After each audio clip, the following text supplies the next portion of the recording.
This week is World Breastfeeding Week. The global campaign is to raise awareness of the benefits of breastfeeding and to support mothers around the world. Yeah, it's well known that breastfeeding is good for the infants, but they're not the only ones. Audrey joins us now with some of the newfound long-term benefits for mothers as well, Audrey. Absolutely. You know, cardiovascular disease is the #1 killer of women worldwide, but doctors now believe that breastfeeding may help protect women's hearts.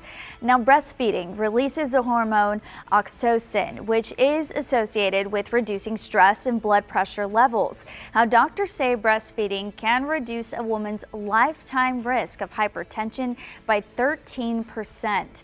Hypertension can lead to cardiovascular disease. They also determined breastfeeding for an entire year can reduce a woman's risk of diabetes by 30%. And doctors also say breastfeeding can have positive postpartum effects and can help women make the adjustment to being a mom. They do encourage new moms to enlist support of either a lactation consultant or other moms around them.